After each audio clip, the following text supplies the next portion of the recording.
But not all of the news was good, because what Congress has done, I mean, the whole irritant has been here, as I understand it, Karen, is that the United States really has not liked the fact that under the law, okay, up until this new law, that companies like Apple, Google, and that could earn money outside the United States and never pay tax on that money until they return it to the United States. Have I got that right? Yeah, well, if they didn't actually dividend it back to the parent corporation, it wasn't taxable in the United States. Of course, there's lots of reasons why they're not dividending the money back to the parent corporations, and it's not just U.S. taxes.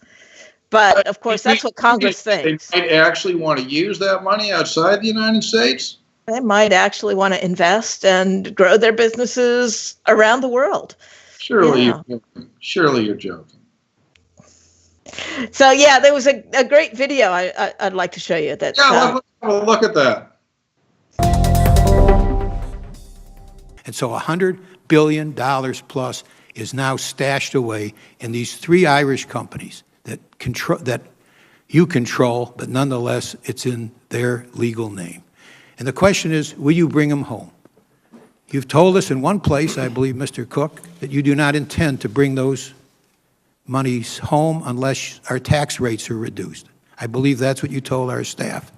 Is that correct? You're not going to bring that money home unless we reduce our tax rates. Is that accurate as to what you told our staff? Senator, there's a lot there. I'd appreciate being able to You can, but I just want to ask you that one question. Is it true you told our staff you're not bringing the $100 billion home unless we reduce our tax rates? Is that accurate? I don't remember saying that. Is it true? I said I don't remember saying No, I'm saying, is it true that you're not going to bring them home unless we reduce our tax rates? Well, I have no current plan to bring them back at the current tax rate. All right. Is that the same way as saying unless we reduce our tax rates, you're not bringing them home? Is that the same way? No, I don't think it's the same, sir. How's it different? Your comment sounds like it's forever, and I'm not projecting what I'm going to do forever because I have no idea how the world may change. It's not your intent to bring them home unless we reduce our tax rates. Is that correct? I have no current plan to do so at the current tax rates. Okay. Well, Karen, that was certainly an interesting video. For those who didn't recognize the participants, probably the more recognizable of the two would have been Tim Cook, who would be the CEO of Apple, who was the recipient of what I would call the Levin Inquisition there. That was Senator Carl Levin. Yeah, well, Levin just didn't listen to what Tim Cook was saying, did he? He kept trying to put words in his mouth. But what it really illustrates is how much Congress really wants that money that Apple is stashing overseas, which is way more than the $100 million that Levin has listed. Let's break it down a little bit more, okay? Because I think that the pretend conversation there illustrates a number of points. Okay, the first thing, it clearly reinforces that U.S. companies have been able to avoid U.S. taxation on money earned outside the United States by simply not returning it to the United States, correct?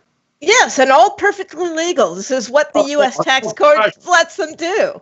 I think it's extremely important to reinforce the point here that, these companies like Apple, Amazon, Google, whatever, okay, are fully compliant with the laws in all places they do business and the United States.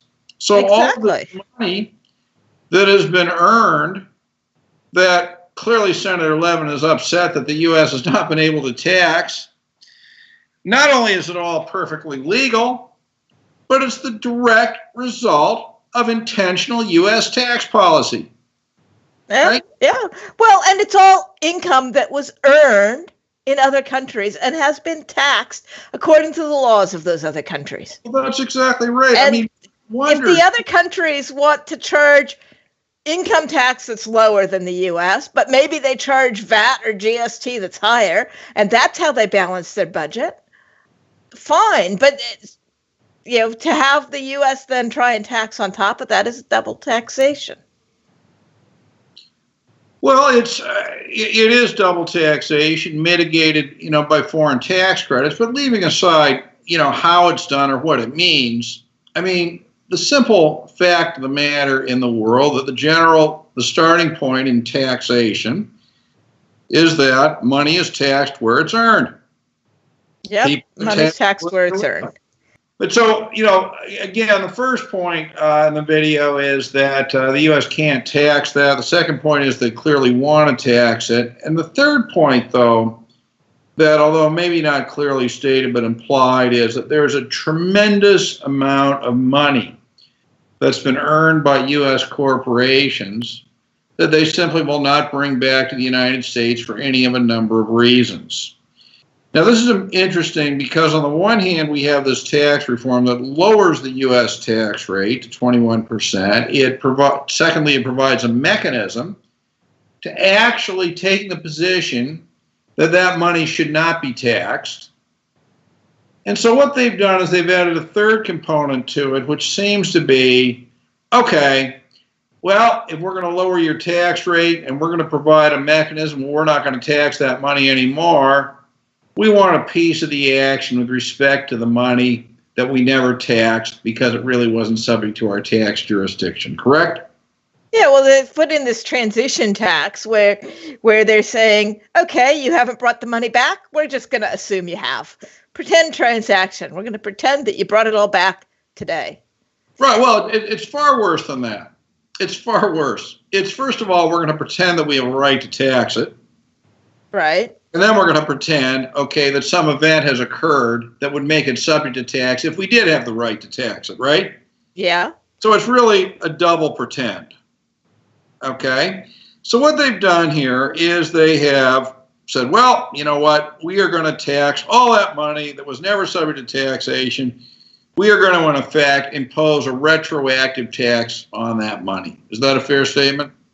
I think that's a fair statement, yeah. Money that we've never, ever had any reason to pay U.S. tax on, that's been taxed where it's already been earned, has been earned outside of the U.S., and that's not going back to the U.S. and may never, because there's all sorts of valid business reasons to keep that money where it is. But we're going to pretend that it's all come back to the U.S. Because we want some of it, right?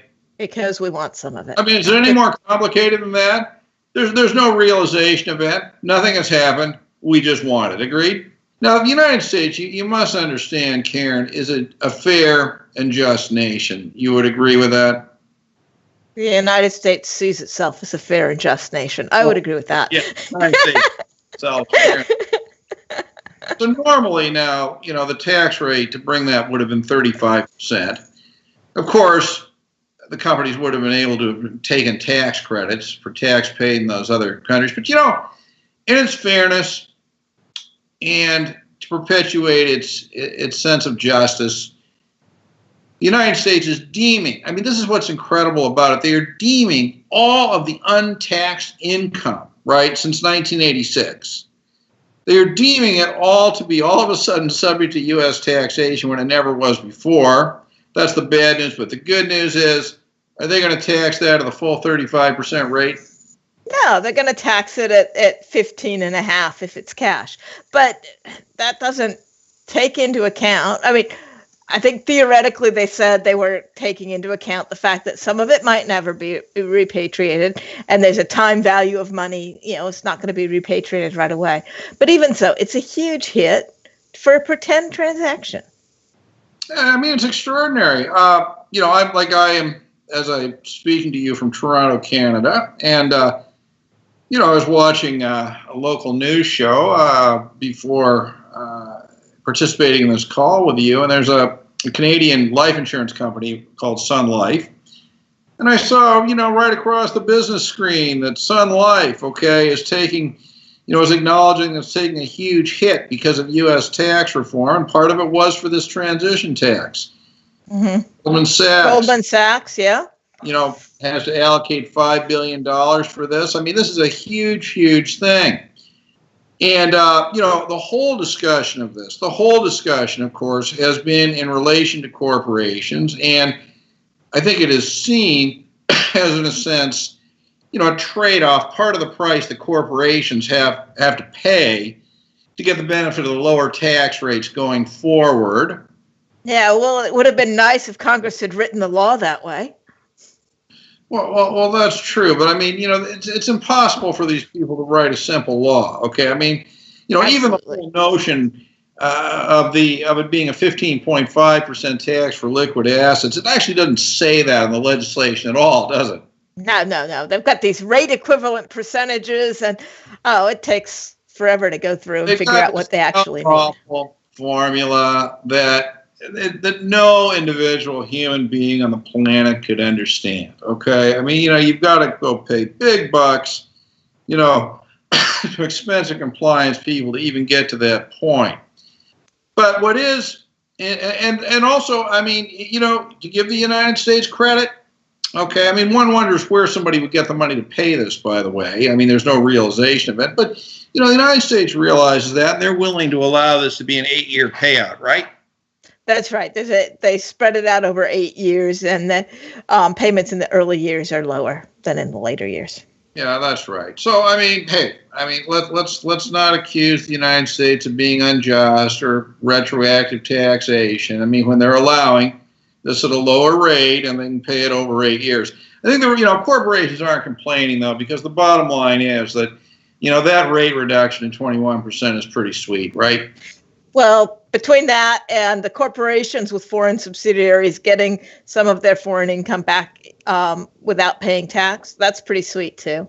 Yeah. So, they're not complaining. And the whole discussion of this is in the context of its application to corporations. But if you look closely at the way the law is written, it actually applies to shareholders of CFCs, what are controlled foreign corporations. And no doubt, I would have to think the majority of controlled foreign corporations are owned by domestic U.S. corporations. But Karen, is it possible for an individual to own a controlled foreign corporation? Absolutely possible for an individual to own a controlled foreign corporation. So you're telling me that there might be individuals living right there in the United States today that are shareholders in controlled foreign corporations? Well, not only individuals, but subchapter S corporations that own foreign subsidiaries. They don't get the dividend received deduction, and Congress even wrote a special provision in for how they pay this transition tax. That's right. In fact, they don't have to pay the transition tax unless there's a specific event that occurs. That's right. But it's definitely possible for individuals to own foreign corporations. I would suspect there wouldn't be too many very large ones owned by individuals in the U.S. because once they get the corporation large enough, they're going to get competent tax advice.